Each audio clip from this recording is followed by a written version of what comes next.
Good afternoon, everybody. Welcome to today's timely panel discussion on security of elections as we come up closer to the midterm elections that are going to happen in just a few weeks.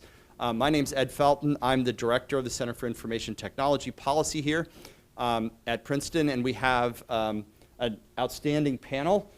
Princeton has quite a bit of expertise in this area, and we have two of our faculty members here, Andrew Appel, a faculty member in computer science who, as you'll hear, has done a lot of important work on this area, including serving on the recent National Academies study committee on this topic. Jonathan Mayer is a faculty member in computer science in the Woodrow Wilson School, who, as you'll also hear, has done some both technical and policy work in this area. And then we're fortunate as well to have Marian Schneider, who is president of the Verified Voting Foundation. And you'll hear about what that group is and what they do as we go on. I want to start by asking Andrew Appel to just talk a little bit about what is the state of play right now in terms of our election technology in the United States and as we come up on this election. What is the range of technologies that are used, and how should we think about the security of them? All right, good afternoon. So 15 years ago, computer scientists were worried that a lot of states were counting their votes by paperless touchscreen computers, that if somebody hacked them to make them cheat, to install a computer program that would shift votes from one candidate to another, there'd be no way of telling because there are no paper ballots, and the machine just prints out this guy got this many and this guy got that many.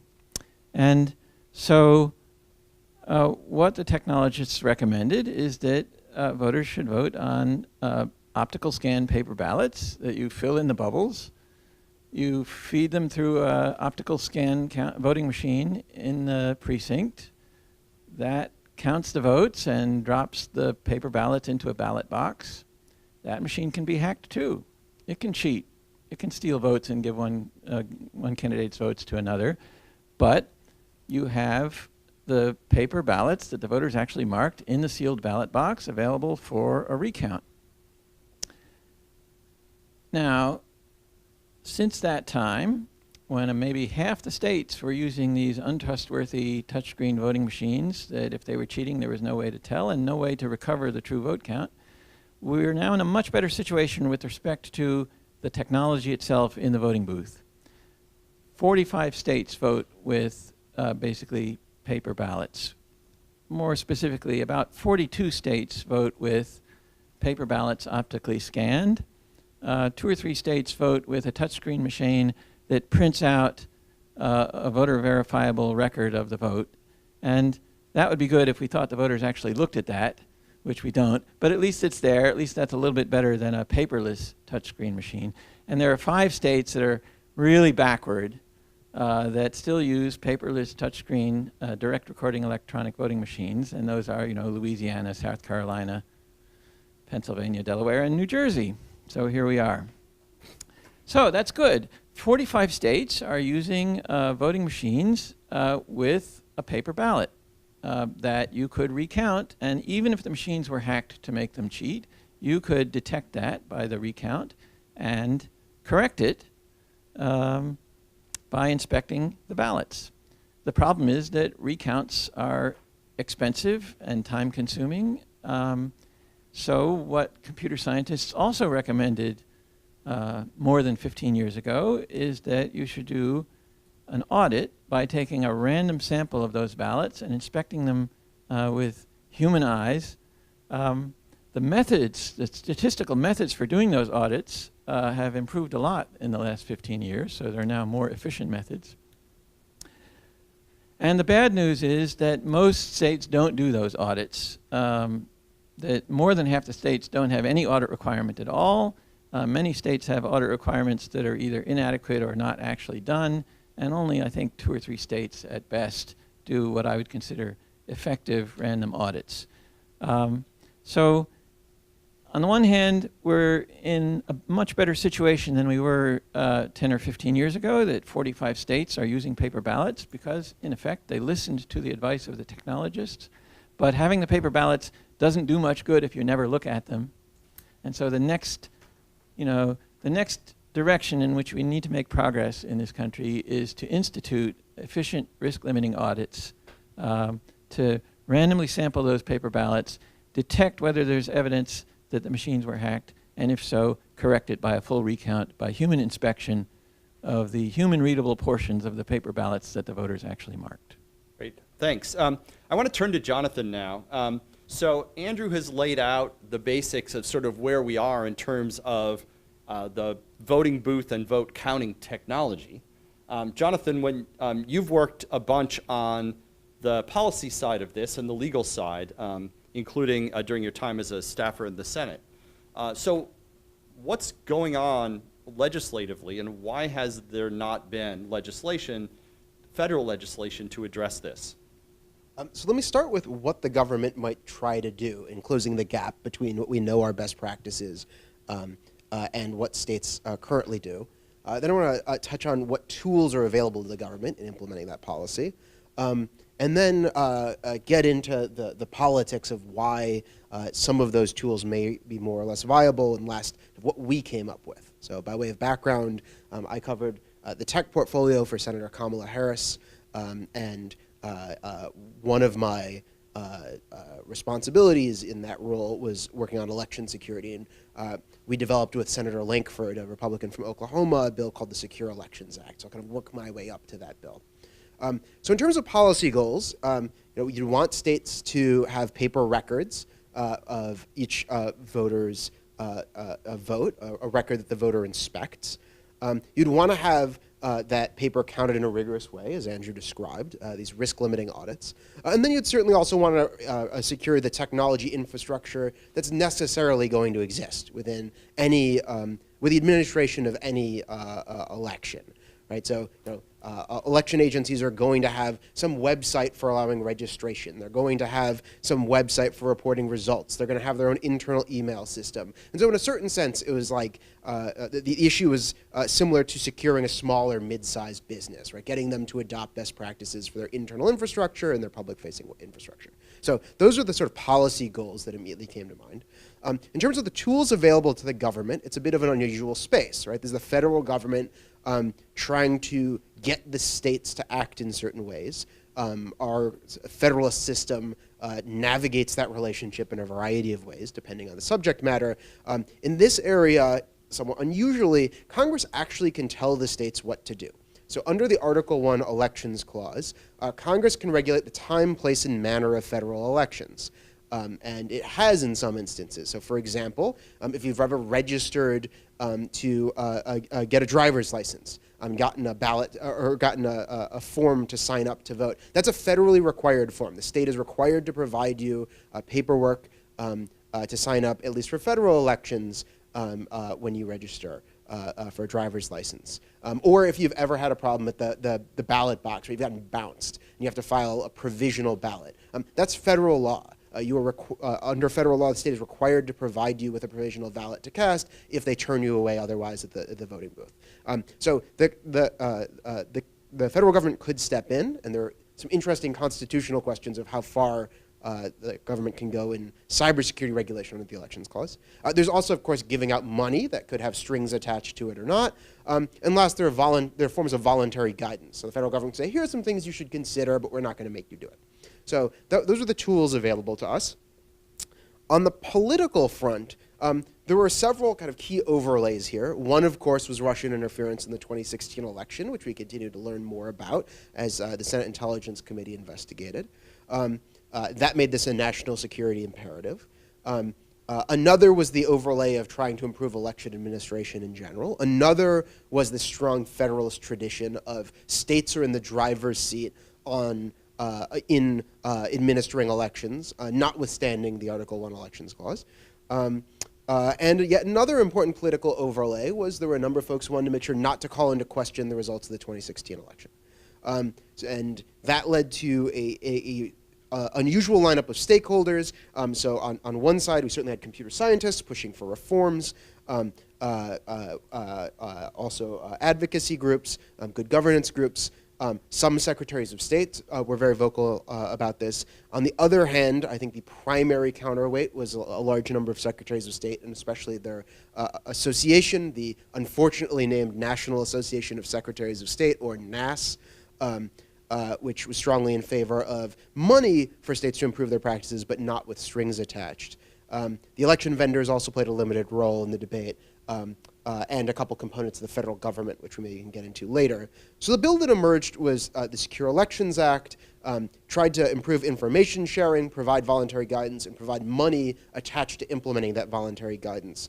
And the guidance included paper records and risk-limiting audits. The SEA has been quite a bit watered down since the original version. We can talk about that a little bit later. But at any rate, those were the goals, the tools, the politics, and where we landed on it. Great. So, so Marion, you're the president of Verified Voting. Verified Voting has been in this space, working in this space for a long time, going back to the sort of early days of computer scientists and others having their hair on fire about this issue. And so what is the role of verified voting and groups like verified voting in addressing these issues? And then I'd like to come around and talk more about the sort of state and local level policy process. Okay, well, thank you. Thank you for having me, and thank you all for coming today. Verified voting was founded by computer scientists in 2004. The first founder was David Dill, who was a professor of computer science at Stanford University. And the role that groups like Verified Voting play is to advocate for best practices and educate the public and policymakers about what can make our elections secure. So our mission is safeguarding elections in the digital age, and we advocate for the responsible use of technology because we believe that you can leverage technology to make your lives easier, but you want to make sure that you don't elevate the risk to an unacceptable level. And so I think that I've been the president of Verified Voting for a year, but before that I was the deputy secretary for elections and administration in the Pennsylvania Department of State, and I oversaw elections in Pennsylvania during the 2016 presidential election. So I've had to live these issues and be in the crosshairs of a lot of rhetoric about hacking, which is destructive to our democracy. And our democracy suffers when voters and the press and candidates don't have confidence in the process. And so our goal is to give election officials the tools that they need to demonstrate that the process is fair and that it's verifiable, and that even if there is a risk, but not a certainty, these are risks of attack, that we can demonstrate that the software reported the election results accurately. Because at the end of the day, it's important that the winners know that they won, but the losers must accept that they've lost. So how does this play out from a policy or political standpoint at the state level, right? If you go up to the computer science department lobby to vote in a few weeks, a lot of what happens there is determined partly by the poll workers there, but partly by the Mercer County Clerk's office and partly by New Jersey state officials, more so than the federal government. Right, so we have a very decentralized system of election administration in the United States, and every state is different. And in fact, in New Jersey, there's a little bit more control at the state level than at the local level. So in some states, for example, Georgia, which is a state that has 100% DREs, everything is controlled at the state level, including the programming of the machines and the voter registration database, and it's all pushed out to the local jurisdictions to actually run the elections on election day. So there are 10,000 jurisdictions that run election in the United States. So I can speak specifically about for example, Pennsylvania, where we have the Department of State's main responsibility is running the voter registration database, and that was because of federal law, the Help America Vote Act, that required voter registration databases to be centralized. And this was after the debacle of both the 2000 presidential election and then the 2002 congressional elections, because they felt that a more centralized system would make it easier for voter registration rolls to be more accurate. But Ed is right when you say that for there are some states that do not go to a precinct to vote. For example, 3 states are all vote by mail. Most states in the Northeast do not have ability to vote early, in-person early voting. They do have absentee, but most of the states in the Northeast require an excuse, while in the southern part of the United States, and California is a big example, you don't need an excuse. Anybody can vote absentee. And in fact, in California, about 60 to 65% of voters vote by mail or vote by absentee. So what that means is, from a policy perspective, is that to get these reforms enacted, it's going to be a state-by-state effort, and that there's going to be differences among the states, and that's why having something like the Secure Elections Act, which establishes the policies and the principles that states should abide by, is really helpful, because within those policies, then states can adopt something that measures up to those, but that suits their own specific election administration needs. So I'm not sure I'm getting at the question, but the bottom line is it's very decentralized, and it might take legislation, or it might take administrative action from the state chief election official, or it may just, what we're trying to do is enlist local election officials who, at the county or municipality level, to adopt best practices, and then have a groundswell that kind of goes up the chain to achieve policy change that way. So let's focus for a minute on New Jersey, right? As Andrew said, New Jersey is one of the 5 states that doesn't have a voter-verified paper record of votes that are cast. Almost all the counties in New Jersey use the same voting technology, the technology that you use if you're a Princeton voter, the big maroon-colored machine with a giant flat panel. Right underneath that flat panel, what you see is some paper covered by plastic, but underneath that plastic-covered paper is a set of clicky switches, and when you press the little box next to your candidate's name, you're clicking the clicky switch, and there's a computer underneath that records it all. So that's not a voter-verified paper record. It records it all. Why has that not been fixed? It records it all if the legitimate program is still installed in that computer on Election Day. Let's not jump to conclusions here. So why has New Jersey not fixed this? Why has New Jersey not fixed this? I think it's the culture of election administration in the Division of Elections of the state of New Jersey and the county superintendents of elections who report to the director of elections in the state of New Jersey. Those administrators want to run elections as close as possible to the way they ran them in 1930. So in 1930, we had mechanical lever voting machines in New Jersey. They were replaced with newer models in approximately 1960. And so when I first went to the polls in New Jersey in, I don't know, the late 1970s, I would turn the mechanical lever and the curtain would close behind me, and there was one full face with the candidates and ballots laid out in rows and columns. And there was no paper ballot, of course, and the machines could cheat, but at least they couldn't be programmed to cheat in completely undetectable ways, right? If they were going to steal votes on Election Day, they probably had to steal votes on the day before the election when they're being tested, because they're very simple mechanical devices. Now, in the 1990s, when New Jersey election officials were getting ready to replace these machines with something new, they could have and they should have adopted optical scan voting, where the voters fill out the bubbles on an op scan form. That's what many other states were switching to at that time.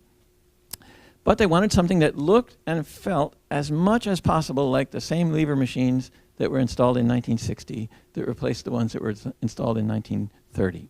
And so what they decided to purchase was this AVC Advantage machine that has a full-face ballot at the same height and at the same angle as the lever machines, and with the buttons laid out exactly where the levers were. And the convenience for those machines, both the computers that they use now and the lever machines that they used before, is you don't have to print up ballots, and you don't have to recount anything. There is no possibility that an election official in New Jersey will be embarrassed that the recount doesn't come out exactly the same as the original count. there is the possibility that an election official will be embarrassed that the votes for one candidate are completely swapped with the votes for another candidate, but they didn't think of that when they That has adopted these happened. machines. That has happened. It happened in Cumberland County in 2011. But basically, it's sort of a backwards-looking view of we want to run the elections the way we ran them last year. We're comfortable with that. We want to resist learning about anything else. That's my view of why we are in New Jersey where we are. Now, it would cost some money to upgrade this, right? People have estimated $50 million-ish to upgrade all the voting machines in New Jersey, right? Right. So it did cost that money to buy these machines. The machines we use now were designed in 1987. They were built in the early 90s. They were installed in around 2000. It is now recognized by everyone in New Jersey, including the administrators of elections and the legislature, that these machines are reaching the end of their life and they will need to be replaced. And so the real question going forward is, how soon will we replace them? Will it be, 1 year or 6 years? But it can't be 20 years because the machines won't last. And so then the most important question is, what will we replace them with? Will it be more of the same? Or will New Jersey join the rest of the states in having a ballot that you can trust, because you can recount by human inspection what marks the voter actually put on the paper? So there are relatively few states. I want to ask the next question to Marion. There are relatively few states that have that are still holding out and have not adopted voter-verified paper records. But when it comes to audits, we're in a different situation. As Andrew said, there's maybe only a couple states that have statistically valid post-election audit procedures in place, even though that also is a best practice recommended by computer scientists for a long time and now by the National Academy study. So why has it been so slow to adopt those? Well, first of all, before I answer that question, the picture is not as rosy as Andrew painted it. Unfortunately, there are 5 states that 100% of voters still used DREs, or directly recording electronic machines, but there's another 8 states. If I could, DREs are direct recording electronic machines. These are paperless voting machines that record all votes in only electronic form. That's right. And then, so the 5 states, New Jersey, South Carolina, Louisiana, Georgia, and Delaware. Pennsylvania has about 80% using paperless DREs, but there's another, it's the 5 states with 100, and then 8 states have a significant percentage of voters that also use DREs. Some counties use paper ballots, but then there's another 18 states that are mixed, that they have some counties use paper ballots, some use DREs with VVPATs, and it's actually very difficult to tell exactly how many voters are voting on DREs in those other states. So our statistics are about 70% of the country votes on equipment with paper records, and the 30% still needs to switch over. So to answer the question about why is best practices for audits being slow to adopt, some states simply don't have the equipment to do it properly. They have systems that are not auditable. That's right. That's exactly right. So, and also there's a couple of canards out there. Like, for example, many states, and the local jurisdictions test their machines before election. It's called logic and accuracy testing. And we hear so many times from election officials, like, but we test them beforehand, so they have to work. And I just really have one word for that, and that's Volkswagen. So yes, testing beforehand, good idea, do it. But then you have to make sure after the fact that the software operated properly, because if something interferes with the way that the computer interpreted the voter's intent, you need to have a way to verify that the voter's intent was correctly captured. So again, what we're doing, I'd like to tell some stories, because we've actually made a lot of progress this past year. Verified voting worked for a long time with the state of Colorado. Colorado ran the first statewide risk-limiting audit in 2017, and they are a vote-by-mail state, so they count their votes centrally, so they have a little bit easier time. But other states can learn from what Colorado learned by putting this into practice. And we have run pilots now in 2 jurisdictions, one in Orange County, California, and the other in the city of Fairfax. And what we did was provided the technical support and helped the local jurisdiction with the logistics of how they might implement risk limiting audits. And the reason I bring this up is because in the city of Fairfax, we went 2 days. Thursday and a Friday. At the beginning of Thursday, there was a lot of skepticism, and the room was full. There was about 40 local registrars and electoral board members in the room. But by Friday afternoon, people were like, oh, I get this now. We could do this, and it wouldn't be that hard. And so that's what we're doing. That's the kind of support that verified voting is trying to provide, is by showing election officials that there's a solution, and we're giving them the tools that they can demonstrate that their elections can be relied on. And that is what bolsters faith in our democracy. One of the things that often surprises people about these risk-limiting audits or the post-election statistical audits is how cheap they can be, right? So, for example, if you wanted to do a risk-limiting audit for an election in the state of New Jersey, if the margin of victory of the winning candidate is about 5% over the number 2 candidate, you would have to count about 80 ballots total across the whole state in order to get statistical verification to a high level of confidence.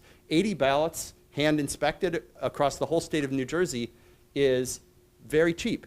So these things are not inherently expensive. Now the caveat is the closer the election is, the more ballots you have to count in order to be able to get statistical separation between the 2 candidates.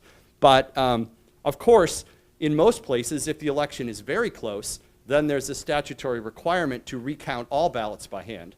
And so that's a case where you're already willing to spend that much. So statistical audits don't need to be as expensive as you might intuitively think they would be. Yeah, so I want to talk a little more about audits. The picture is not quite as rosy as Ed points out, because you might need to audit more than one contest. Yeah. But inspired by the example in Colorado, Orange County, California did a risk limiting audit of the June primary election this year. They audited the outcomes in all their countywide races. There were 600,000 ballots cast, which, since California has very long ballots, that's 1.8 million sheets of paper. And the cost of conducting this audit was $3,500. They had to look at 700 ballots, randomly chosen. So, one thing I used to think I understood audits, and then I read the description of the procedures that were designed for use in Colorado for this pilot risk limiting audit that Marion described. And I thought, oh, there's a lot to this. There's methods that have to be developed, that the methods have to suit the way elections work in that state. And then I observed the Registrar of Voters in Orange County, Neil Kelly, developing the methods that he was going to use for appropriate to the way votes were cast in that county. So I think where we need to go in the next few years is developing the methods, not even so much computer programs as more like business practices for what procedures are appropriate to the way you conduct elections in this state or in that state. It can't happen all at once. It needs a pilot in each state so that people can become familiar with the practices, as was done in Colorado. And I think we can make a lot of progress in those directions in that way. So I'd like to turn to Jonathan and talk some about how we think about the threat model with respect to election security. So far, we've sort of implicitly been talking about the risk that either due to error or due to tampering, at the end of the day, we'll count the votes, the count will be wrong, not what the voters intended, and we won't know it, right? So that's either the stolen election or erroneous election result threat. But there are other threats we might worry about. What about an adversary, for example, whose goal is to undermine confidence in the election? What might they do? And let's talk about the problem of trying to protect against that. Sure. So there are a bunch of attacks you might imagine a motivated adversary running against the U.S. election infrastructure. You could imagine tampering with voter registration systems, leading to a lot of questions, possibly long lines at the polls. You could imagine, and I should add, I mean, that's not entirely a hypothetical. My home state of Illinois had its voter registration system breached by the Russian government. Another possible attack would be manipulating results as they're reported. So, the night of results look awry. The next day, that's corrected, but the amount of confusion and the ability to undermine confidence in the result would be pretty significant. Again, not a hypothetical. Thankfully, not in the United States this time, but Russia did launch an intrusion of Ukraine's vote reporting system, presumably for this very aim. It got caught in time, thankfully, but there's another kind of possible pain point. You could imagine messing with the poll books that are used at the polling place. So these are, in many jurisdictions now, electronic. If you've gone in person to vote, you've probably seen these little tablet computers that the poll workers have. They check that you're actually registered. You could imagine, again, messing with the data there and leading to long lines in the polls. So there are a number of possible points where an adversary, without actually tampering with the votes themselves, could undermine confidence or throw some sand in the gears of actually administering the election. That's why in developing the Secure Elections Act and similar legislation in the Senate, the focus has been in large measure on implementing the paper records and statistical counting components that Andrew and Miriam have discussed, but also to kind of examine this broader set of cybersecurity concerns that are in many respects not entirely distinct from other cybersecurity concerns, but could also have enormous implications for elections. So let's focus on voter registration databases. And Marion, you talked about this a little bit before. What are the things that states and counties should be doing to protect these systems? And how can we as concerned citizens make sure that they're doing those things right? Well, if we can. So a lot has changed since the 2016 election. And I think that the threat model certainly has been elevated, but in state government or even local government, you never have enough resources to do everything you need to do. So you focus on what is the top priority. And since 2016, in my experience and observation, election security has now bubbled up to be a top priority, certainly for state governments and for local jurisdictions. Especially local election officials were just not focused on what it takes to secure their election assets. So one of the things that, one of the biggest changes and the one that has had a lot of impact is the designation of elections as critical infrastructure, because that has allowed better and more relevant communication between the levels of government. So having the information come from the federal government down to the states and then down to the locals in the election space specifically. It was happening before, but not specifically in the election space. So that's the first thing that state and local jurisdictions can do, is make sure they're signed up on the election infrastructure, the information sharing organization, ISAC. It's run by the Center for Internet Security. I don't know what the acronym exactly stands for. I don't think it's relevant, but there's a way that they can sign up for free to get these alerts. They should also be shoring up their security prevention measures, but as anyone will tell you in this room and in this panel, that it's impossible to prevent all attacks. So you have to, the most important thing is to build resilient systems that allow a recovery in case an attack happens. And so for a voter registration database, if you detect an attack, you have to be able to bring up a clean copy of your voter registration database in very short order. There's been the deployment of monitoring devices throughout states and local jurisdictions. A lot of them have those, also provided from the Center for Internet Security. So I think that the most important takeaway, though, is that our elections have been woefully underfunded for many, many years. And that if we're going to continue to count our votes by computer, then it requires policymakers to invest in those assets and make sure that they are securely deployed. Because I don't think it's reasonable to expect, for example, Mercer County or Union County to be fending off the Russians by themselves, because it's not possible. We have to. This is a time in our history when we all have to stand shoulder to shoulder to prevent a national security event. Jonathan or Andrew, do you want to comment or respond to that?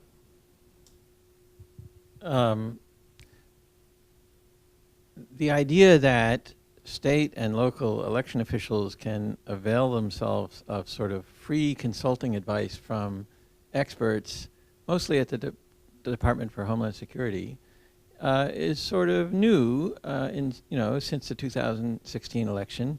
And when I spoke to the Deputy Undersecretary of Homeland Security, whose job it is to facilitate this, he pointed out that state and local governments do a lot more besides elections, and they also have computer security infrastructure problems, and that adoption of security best practices across the whole range of the activities of state and local governments is beginning to ramp up, and that their natural free consultant that they can make use of is the federal government, Department of Homeland Security, but they have to participate themselves, right? It's not that somebody from DHS can come in and wave a magic wand and all of a sudden they're secure.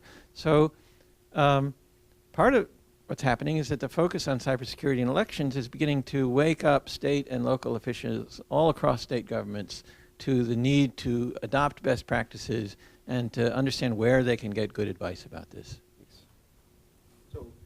Maybe to add some observations from working with DHS about how they're rolling out their free services, and then also the state component of this. So DHS currently offers 3 services for free to election agencies. One is they'll actually send folks in on the ground to test their systems. Those are called risk and vulnerability assessments, or RVAs. Another is they'll do essentially website scanning. They call these cyber hygiene assessments. Whatever. Also worthwhile.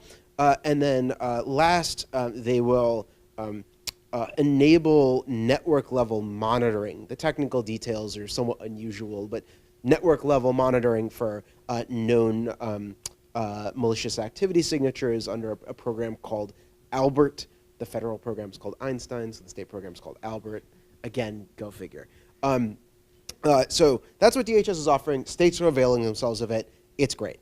I think there aren't that many great success stories in this space. I think DHS had a lot of work to do, and I, at least, working for a member doing DHS oversight through the Senate Homeland Security Committee, I was increasingly proud of the work DHS was doing to improve their efforts in this area and to build a better relationship with the states. So that's the first observation I want to make about DHS's role. The second is with respect to the states. An unusual component of the election technology infrastructure is that in many states it is separate from the rest of the state's technology infrastructure, because the Secretary of State is an independently elected official, separate from the governor, and they run their whole separate IT shop from the rest of the state. And so one of the challenges for the federal government and the states has been getting some of these best practices into these sort of unusual segregated IT shops that are election specific. And again, thankfully, there are starting to be some success stories there, but it's been difficult going. So I'd like to point out one more aspect of what the federal government does, and Marion alluded to this briefly, and then I think we'll open it up for questions. And that is the role of the federal government as a source of an exchange for information, right? So through mechanisms like ES-ISAC, information can flow from one state to another. If one state finds that they're having some difficulty or they detect some probing or attack activity, information about that can flow to other states so they're better able to protect themselves. We saw this during the 2016 cycle when it was detected that that intruders who we later learned were affiliated with the Russian government had been probing, at least probing, some state voter registration databases. Information about the details of those attacks was spread laterally to other states, and that led to detection of these sorts of attacks in more states. The other piece of this, and this is especially below the waterline in the iceberg, is the role of the federal government via the intelligence agencies. To the extent that you are worried about hostile nation-state actors, you care about understanding what those actors are planning, what they're trying to achieve, and you care about sort of how they have organized themselves, what capabilities they've developed to try to mess with your elections. And so intelligence agencies can help to provide information that might be useful in terms of what kinds of malicious activity might be coming and how to spot it. That gets tricky because generally intelligence agencies don't like to talk very widely about how they know what they know, but nonetheless there has been some flow of information to states that it is useful along these lines. All right. Before you open up for questions, I just want to add one more comment about this cybersecurity cooperation, which is don't get your expectations too high. I'm sure that many of you from time to time get an email suggesting that you enter your password into a certain website to update your account, and that you recognize this for what it is, which is a phishing account with a phishing attack with a PH. And part of what the improvement in cybersecurity of county election infrastructure in the past 2 years has been that some county clerk in Florida is trained to recognize what is a phishing attack. Well, okay, that's good, that's improvement, but now it means that her election infrastructure is now almost as secure as your home computer, okay? And it's, if I ran, let's say, a moderate-sized company and I only had a few IT staff, I would find it very difficult to be comfortable that I'm really secure against a determined nation-state attacker. We can't expect our counties to be that secure, or even our states. So we still have to be able to run our elections in a way that we can trust the results no matter how badly the computers have been hacked.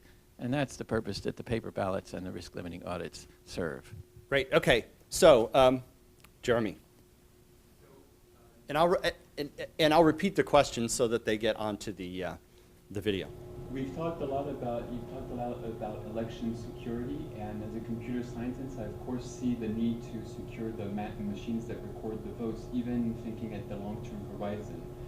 But I'm wondering, there's different levers for election security. There's like the machines themselves. We've seen with the Russian, there's influence of the voters before we get to the polls.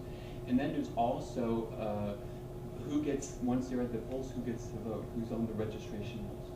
And if I'm looking, so you said that these efforts for securing these machines have started maybe 10, 20 years ago. And in the last 10, 20 years ago, I would say another side has been focused on elections, but from the different perspectives. So we know about gerrymandering, but we also know about a lot of attempts to prevent people to ever get in the voter registration roll or make registration complicated for people. Is there a sense that working, and I'll give an example. For instance, in the US, elections are traditionally on Tuesdays. And I don't understand why that seems like a good idea. It seems that it's highly correlated with the second fact that we know, which is that in midterm elections, older people vote, presumably those that don't have a full-time job. So my question is, given the longitudinal view that you all have, do you think that for the purpose of having fair elections, there's as good a return on investment with election security as there is with voter registration and voter suppression efforts? Okay, so Marion, we were talking about this earlier today. You want to talk about access to the polls and sort of how to think about that vis-a-vis election security? Yeah, so I've had a lot of experience on the issues that you're talking about because I'm a lawyer by training and have worked on eliminating barriers to voting for voters of color with the Advancement Project, where I worked for 5 years before state government. So we always look at that. You can visualize this as either a triangle or a three-legged stool, where there's voter access, voter participation, and ballot security. And each of those are important in this, in our democracy functioning well. So all of the efforts to make sure people are registered, and then once they are registered to show up and vote, all of those don't have any meaning if in the voting booth itself you can't trust that the equipment recorded their choices accurately, or that the software reported the voters' intent accurately. So I think that all of those things are equally important, and there are different solutions. I mean, what we were talking about is like, we should have universal registration. I'm in favor of registering babies as soon as they're born. We fill out a lot of forms when babies are born with Social Security cards, and we get their birth certificate. Why not sign them up to vote right then? You know they're a citizen. They were just born. So anyway, I mean, those are the kinds of things. As you know, if we have universal registration, perhaps some of those barriers to registration go away. Civic participation is a much thornier problem that people have been talking about for hundreds of years, really, in this country, for as long as this republic has been in existence. And there's a lot of factors that determine whether people actually come and show up to vote. The studies on convenience, for example, don't show that those increase turnout so much, but it's a combination of factors. Like the registration piece is a big one. So I think that the return, as you phrase this, a return on investment, that we have to invest in all three legs of the stool in order to make sure that the stool remains standing. And I think that being able to demonstrate that our processes are fair and that there are no unreasonable barriers to everyone who wants to participate is important for all three legs of the stool. You know, imposing requirements that keep other people from voting is a part of American history from the very beginning. And the battles over that every 50 years or so are enormous and important and very visible. And so part of our role, I think, as computer scientists is to explain that only really in the 21st century is this new danger of invisible computerized election hacking present in a way that it just wasn't present for the first 200 years of the Republic. Jonathan. I just have a very simple question, which is that I feel like I've gotten a great education on the problems with the current system, the threat model, and it sounds like there's incremental progress being made. I'm not sure I have a clear sense of what the ideal looks like. If you could sit down and redesign the entire voting system from scratch, what is the platonic ideal that you would hope to achieve by eventual incremental progress? I could quote from the National Academy of Sciences study report. Let's do. So you might think it's some magical internet thing. In the last 2 years, a study committee of the National Academies of Sciences, Engineering, and Medicine interviewed many experts, had 5 two-day meetings, long discussions. The panel was chaired by presidents of 2 universities, and the members included 5 computer scientists, a mathematician, 2 social scientists, a law professor, and 3 state and local election administrators. And I served on this panel. We wrote a 120-page report, which you can fetch yourself for free. It's called Securing the Vote, Protecting American Democracy. And it makes 60 recommendations backed up by scientific findings, and I will tell you the 5 most important, right? So this is the very strong scientific consensus on the least bad way we know to run elections, okay, in the United States. Elections should be conducted with human-readable paper ballots. These may be marked by hand or by machine using a ballot marking device. They may be counted by hand or by machine using an optical scanner. Recounts and audits should be conducted by human inspection of the human-readable portion of the paper ballots. Voting machines that do not provide the capacity for independent auditing, such as machines that do not produce a voter-verifiable paper audit trail, should be removed from service as soon as possible. So that's number 1. Every effort should be made to use human-readable paper ballots in the 2018 federal election, and all local, state, and federal elections should be conducted using human-readable paper ballots by the 2020 presidential election. States should mandate risk-limiting audits prior to the certification of election results. With current technology, this requires the use of paper ballots. States and local jurisdictions should implement risk-limiting audits within the decade. They should begin with pilot programs and work toward full implementation. Risk-limiting audits should be conducted for all federal, state, and state election contests and for local contests where feasible. At the present time, the internet or any network connected to the internet should not be used for the return of marked ballots.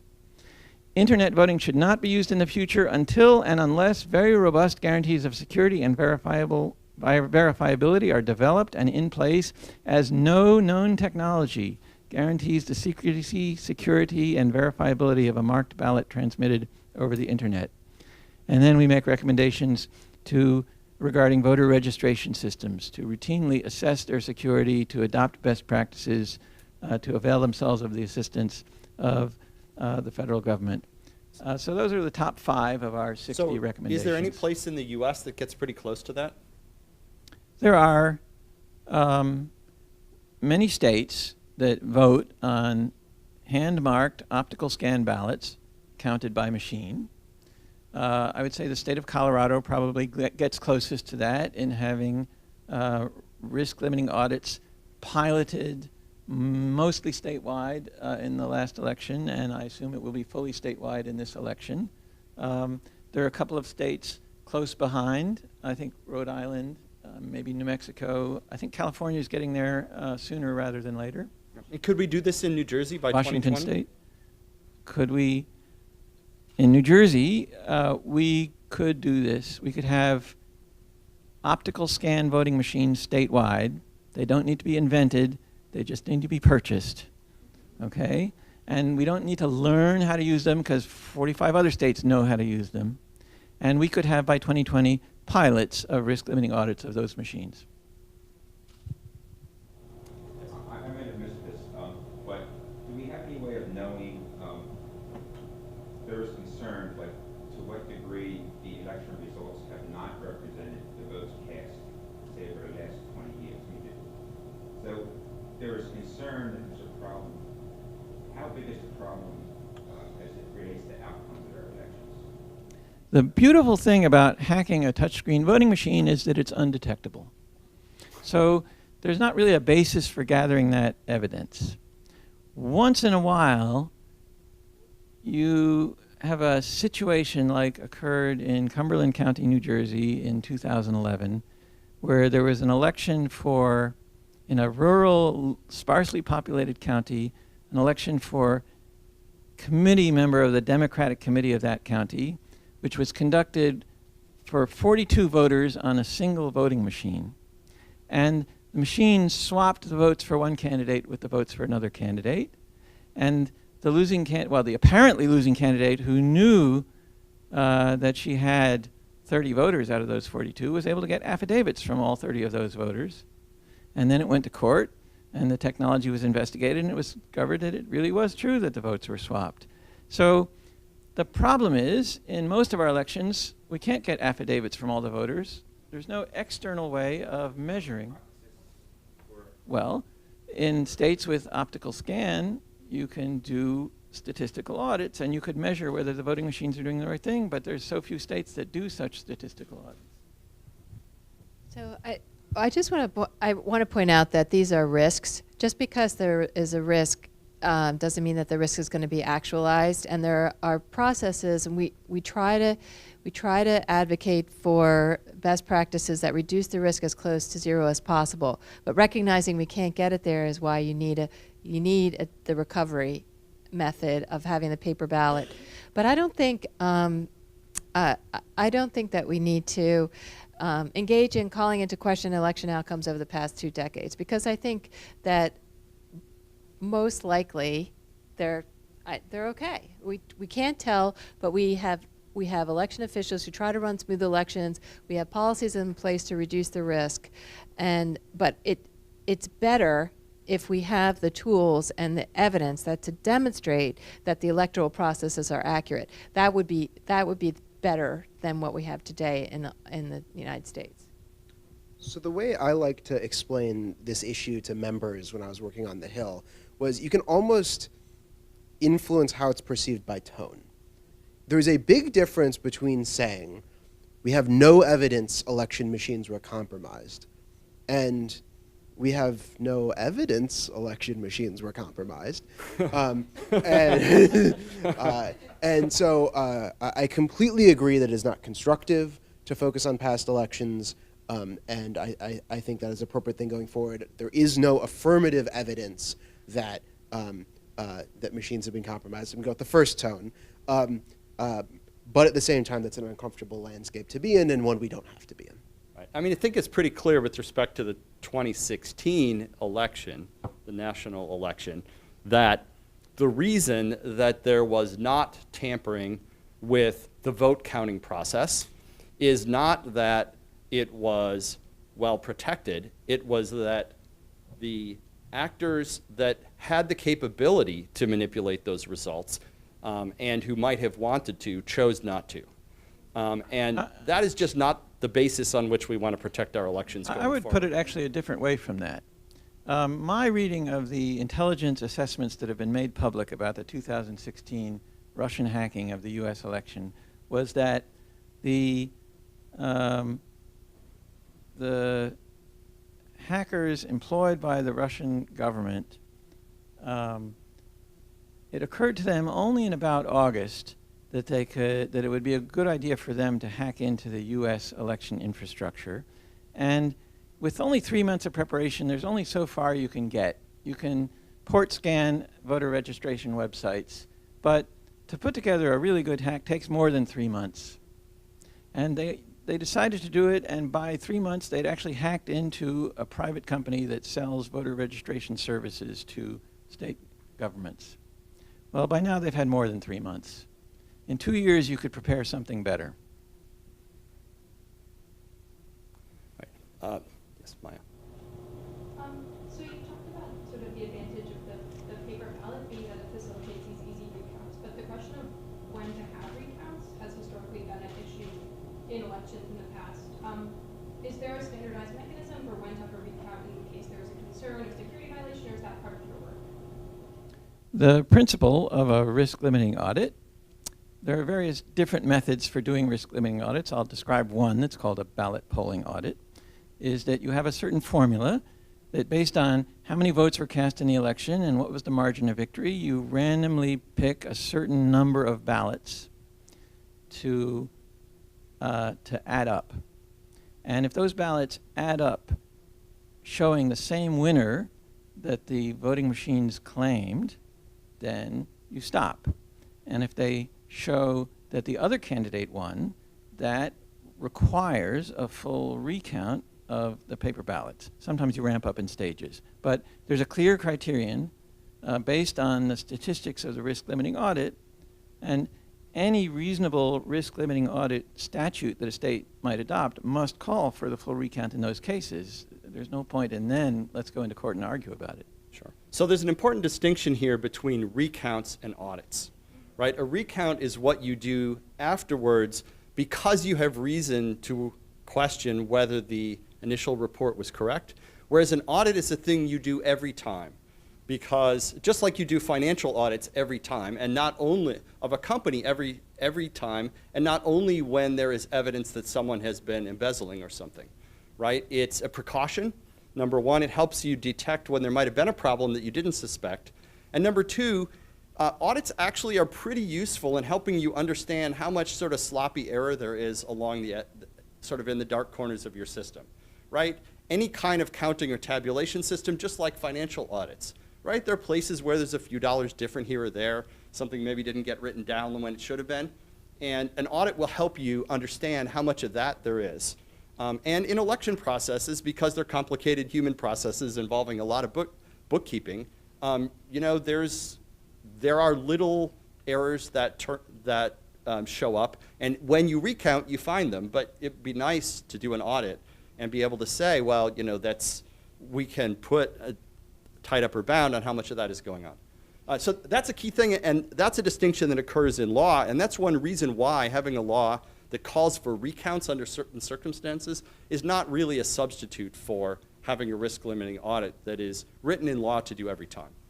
Yeah, I'm glad that Ed made that distinction, because I also want to point out that there are states that have audit laws on the books that are not risk limiting audits. And although they don't have a predetermined statistical ability to detect an incorrect outcome, they may be able to detect a wrong outcome. So there's states that do flat rate audits. There's states that audit machines versus contests or races. So I do want to point out that there are audit laws on the books, but what we want to do is make sure that those audits are actually, one, meaningful, and two, that they use resources, they focus their resources on the closest races rather than on races that have a large margin of victory. Bob. You mentioned that internet voting is regarded as a bad idea by this panel, but in other kinds of elections, like professional society elections and academic elections, like elections at this university, the internet gets used all the time. Can you say anything about this? Is this a reasonable idea? So, I mean, let me say one thing about that. First of all, it's a lot easier to secure an online election when you don't have a secret ballot requirement. The secret ballot is one of the things that makes election security especially difficult, because formally speaking, the secret ballot requirement is that when you vote, that process has to be receipt-free, meaning that there is no information that you get that would allow you to prove to a third party how you voted. If you get a receipt, which in the purest form is just a piece of paper saying, this Bob Tarjan voted for candidate Smith or whatever, then, and that has like a stamp of authenticity on it, that would allow you to sell your vote, and it would allow someone to coerce you. And similarly, of course, if it's information which is equivalent to that in the sort of the sense that a computer scientist would say, that's also troublesome. And so if you can give people a receipt, if you can record it, then there's opportunities to cross-check. So for example, this is what happens when you go to an ATM and do a withdrawal, right?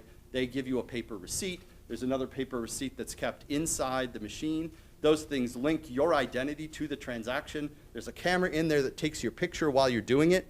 That's all linked to the transaction, and the ability to check those records against each other lends a lot of security. But the secret ballot says that there can't be a way to check your identity, anything with your identity against anything that records your vote.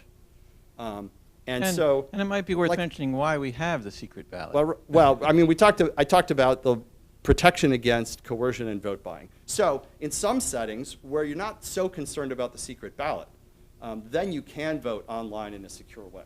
What's hard is to do it in a way that doesn't give you a strong receipt. But let me talk about coercion and vote buying, blah, blah, blah. In this country, before about 1890, we mostly didn't have the secret ballot. And the abuses were rampant, that big cities or counties were controlled by local political machines that had lots of patronage jobs. If you didn't vote the right way, you would lose your job, or your cousin would lose his job, or your street wouldn't get repaved. And there was so severe an abuse. You could read in the newspaper in New York State that in this county, votes are selling for $5 a piece, but in that county, they're selling for $7 a piece, which was a lot of money in 1900. So the progressive movement of the late 19th century instituted a lot of reforms, and one of the foremost among them was the adoption of secret paper ballots. And those reforms were in response to real abuses, not hypothetical ones. So it's for that reason that there's historical evidence that it's probably a good idea to have the secret ballot. But as Ed says, having the secret ballot where we can be confident that the votes get counted, but we can't track the vote to any particular person, that's a problem in protocol design. And the computer scientists of 1890 solved that problem of protocol design by adopting a certain format of ballots and of polling places and voting booths and ballot boxes and voter registration systems and so on.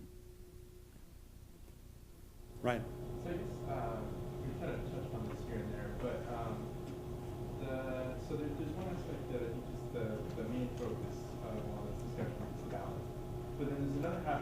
is all of the other stuff. So like if I come up with a count and then I email that to someone and then somebody intercepts the email and changes that count on the way. So is there any kind of work being done to look at the rest of the infrastructure that surrounds the votes?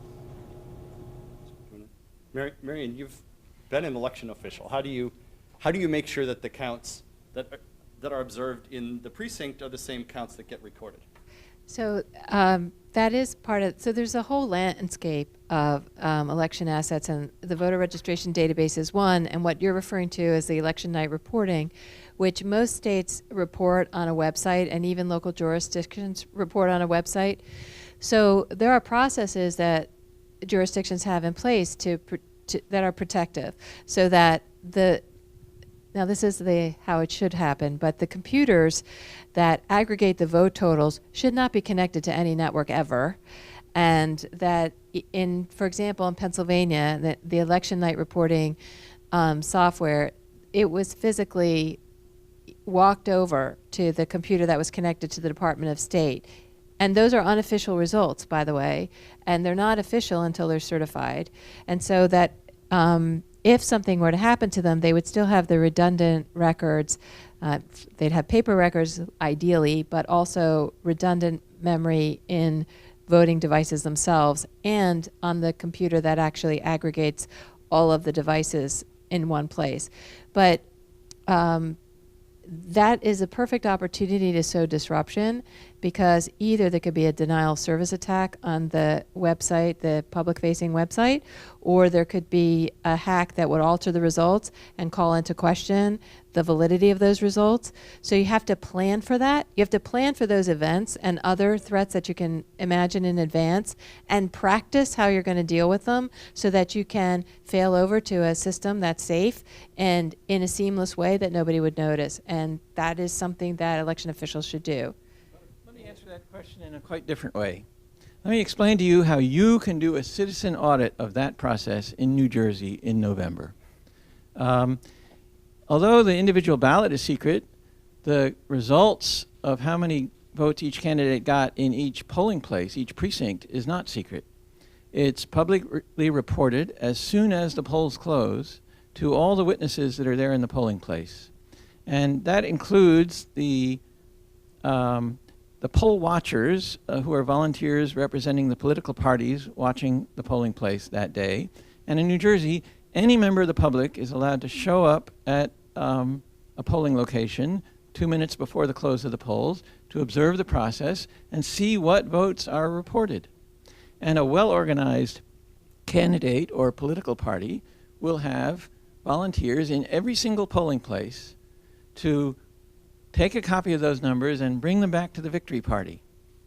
And in 1998, in the congressional race for the seat representing Princeton, New Jersey, among others, candidate Rush Holt, running for Congress for the first time, had volunteers in every single polling place bringing those results back. And when the county clerk published, who happened to be in the other political party, published results that showed he lost the election, he was immediately able to call the media and say, no, she actually got it wrong.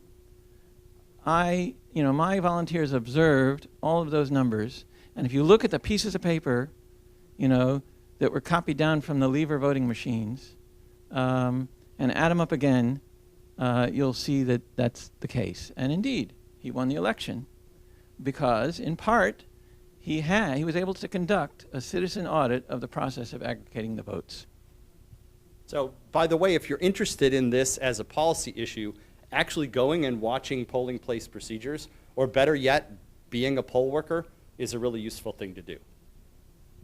I was just going to add a story that I had heard about Philadelphia and their lever machines. And the reason that DREs were considered a step up is because the ward leaders would just tell the poll workers what the outcome was going to be, and that's the number they would write down, and nobody ever looked on the back of the machine to check what the numbers actually were. So that's why computers were considered a step up. That's how bad it can be. Right. Okay, so we have gotten to the end of our time. I would just like to add one point at the end. which is that if you want your vote to be counted, there is one thing you must do, and that is to actually go and vote. So please do that. One